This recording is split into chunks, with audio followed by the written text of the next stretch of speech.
Mga mare, mga pare, kumusta naman kayo ngayong araw?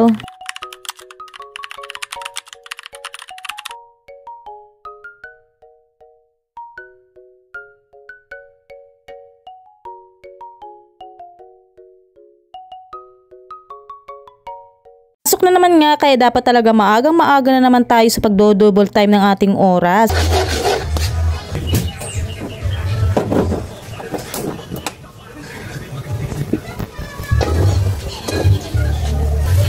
Wala nga mga mare, sunod-sunod na yung mga dapat nating gawin simula sa pag-asikaso ng almusal hanggang sa pag-asikaso ng mga pa-order. Pank nga tayo ngayong araw, Pank. Ang damit, Pank naman yung apron.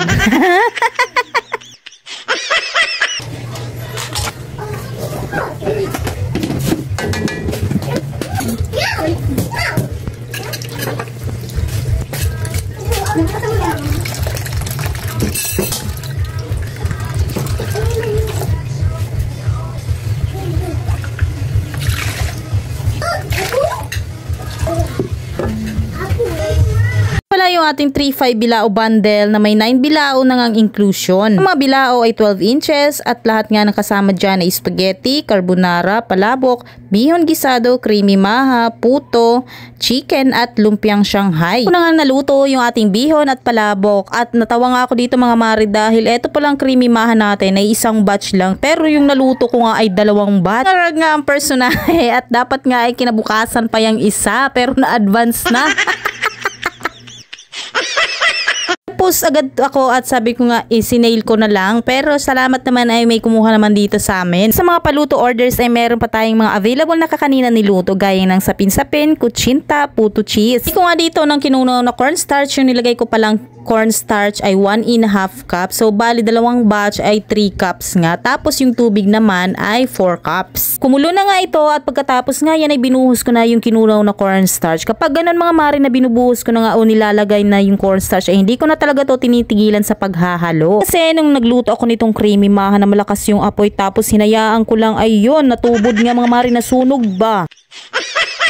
Hindi na maulit yung ganong senaryo ay shows mahinang-mahinang apoy na lang nga kapag madali na maluto. Tapos yan nga continuous lang sa paghahalo. Kaya ihanda mga braso nga sa paggagawa nitong creamy maha. At syaga lang talaga sa paghahalo hanggang sa makuha mo yung gusto mong consistency nitong creamy maha. So pak, ganun. Okay na yan.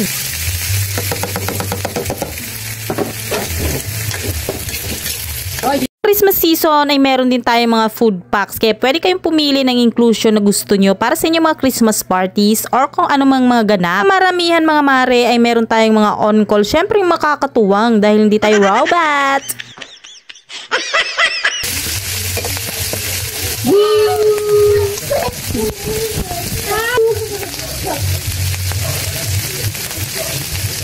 Gusto natin igisa yung gulay na pang-topping sa ating mga noodles gaya ng canton gisado at bihon gisado. Sinunod ko naman nga yung ating sa carbonara at sunod naman ay nagprito na ako ng manok. Prito nga ako mga mare ay dumating nga si Kuya Rider at na-deliver na tong parcel. Tuwa na naman nga ang babae at magiging maganda naman pansamantala.